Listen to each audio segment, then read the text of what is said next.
Shalom kawan, apa kabar Anda? Saya Walden kembali punya kesempatan untuk jumpa dengan Anda. Di kebersamaan kita kali ini saya akan membacakan satu ayat firman Tuhan. Saya selalu meyakini bahwa firman Tuhan itu selalu mengubahkan kehidupan seseorang. Dan setiap orang yang menerima kebenaran firman Tuhan dengan segenap hati hidupnya diubahkan, makin hari makin meningkat di dalam segala hal. Sebab firman Allah itu nggak pernah berubah dulu sekarang selama-lamanya, tetapi firman yang tidak pernah berubah itu sanggup mengubah keadaan kita. Amin. Iya, di dalam Kolose pasal yang ketiga, kawan, ayat yang ke-23. Sekali lagi, Kolose 3 ayat yang ke-23. Di sana dikatakan seperti ini. Apapun juga yang kamu perbuat, perbuatlah dengan segenap hatimu, seperti untuk Tuhan dan bukan untuk manusia. Saya bacakan sekali lagi. Apapun juga yang kamu perbuat, perbuatlah dengan segenap hatimu, seperti untuk Tuhan dan bukan untuk manusia. Iya, saya sangat tertarik dengan prinsip bekerja yang diajarkan oleh Alkitab. Bahwa ketika kita melakukan sesuatu apapun itu, entah itu hal-hal rohani, entah itu pekerjaan sekuler, atau apa saja, dikatakan perbuatlah itu dengan segenap hati, yang pertama. Lalu kemudian yang kedua, seperti untuk Tuhan. Ini dahsyat. Ada banyak orang yang ketika dipercayakan sesuatu dalam hidupnya, dan katakanlah pekerjaan itu tidak sesuai dengan keinginannya, dia melakukannya dengan tidak segenap hati. Dia melakukannya hanya sekedar untuk menunggu kesempatan di mana dia akan mencari pekerjaan yang lebih baik. Sehingga di pekerjaan yang sekarang, dia tidak dengan segenap hati melakukannya. Lalu apa yang terjadi? Tentu saja hasil yang dia peroleh tidak maksimal. Standar mungkin ada di bawah standar. Lalu kemudian pimpinan yang melihat apa yang terjadi, ia tidak dapat berbuat banyak untuk menolong dia. Jangankan mempromosikan dia, mungkin untuk menaikkan gajinya atau mempertahankan dia untuk tetap bekerja di tempat itu agak sulit bagi pimpinannya. Kenapa? Karena hasil yang dia peroleh atau dia berikan kepada perusahaan, kontribusi dari apa yang dia kerjakan itu tidak maksimal. Kenapa? Karena dia tidak melakukan sesuatu dengan segenap hati. Pertanyaannya adalah, bagaimana ketika kita dalam satu situasi yang tidak mengenakan, kita sedang dalam satu keadaan yang tidak seperti yang kita rencanakan. Kita punya target yang jauh, kita punya mimpi, kita punya visi yang besar, tetapi saat ini entah bagaimana caranya kondisi membawa kita kepada satu lingkungan, satu situasi yang tidak mengenakan bagi kita. Apakah kita juga harus melakukan segala sesuatu itu dengan segenap hati seperti untuk Tuhan? Saya katakan dengan mantap, iya, ada contohnya di dalam Alkitab. Kalau kekasih Tuhan buka di dalam Kejadian pasal yang ke 37, 38, 39, di sana diceritakan tentang Yusuf.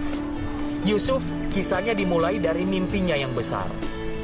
Sebuah mimpi, sebuah visi yang dia tangkap itu sebagai rencana Tuhan dalam hidupnya dan dia menghidupinya.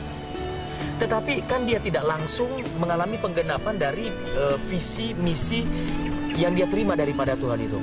Ada satu perjalanan panjang yang tidak mengenakan. Ada satu perjalanan panjang yang sama sekali di luar keinginan dia, dan itu bertolak belakang dengan impiannya, dengan visinya, dengan cita-citanya. Jangankan jadi Perdana Menteri, menjadi orang besar, pemimpin, dia mau dibunuh oleh saudara-saudaranya. Lalu kemudian dia dibuang ke sumur. Tragis, dia dijual sebagai seorang budak. Dan dia bekerja sebagai seorang budak, difitnah, dia masuk penjara dan lain sebagainya. Tetapi kawan, kita dapat belajar dari Yusuf. Dia di setiap kesempatan melakukan yang terbaik. Di rumah Potifar dia melakukan yang terbaik. Walaupun kemudian dia kena fitnah.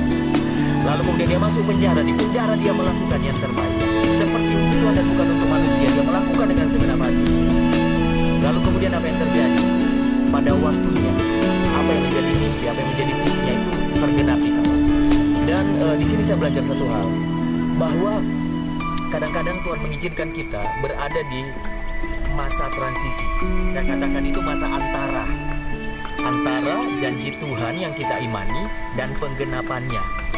Itu ada rentang waktu. Dan di rentang waktu ini kadang-kadang Tuhan mengizinkan kita di dalam satu situasi, yang di dalam situasi ini kita dipersiapkan untuk sesuatu yang besar yang sudah Dia sediakan.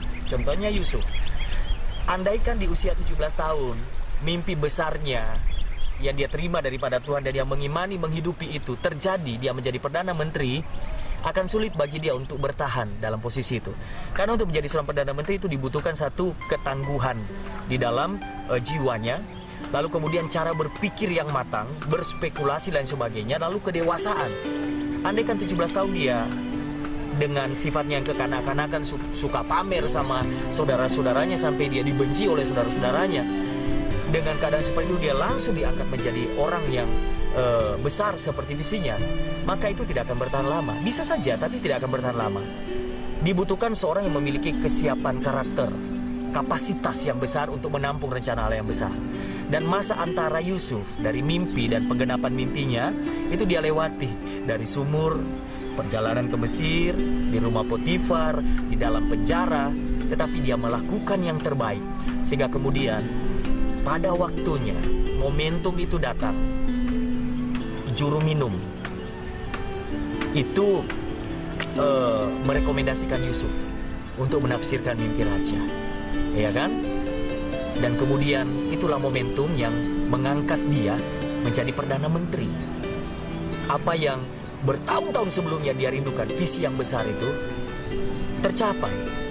Tetapi dengan satu catatan, dia menjalani prosesnya. Dia menjalani proses. Ada kelemahan-kelemahan di dalam dirinya yang harus dikikis untuk menjadi seorang pemimpin yang besar. Jadi hari ini kalau engkau sedang berada di situasi yang kurang mengenakan, tidak seperti yang engkau inginkan kawan, engkau sedang berada di masa antara, masa transisi dari satu rencana Allah yang besar kepada penggenapannya. Bersabarlah, beri dirimu dibentuk, beri karaktermu dibentuk, siapkan dirimu. Tuhan membutuhkan orang-orang yang punya kapasitas yang besar untuk menampung rencananya yang besar. Sebab Dia Allah yang tidak pernah gagal. Percayalah, pegang janjinya. Dalam waktu yang tidak lama, engkau akan melihat itu digenapi dalam hidupmu. Saya Pendeta Walden, sampai jumpa. God bless you.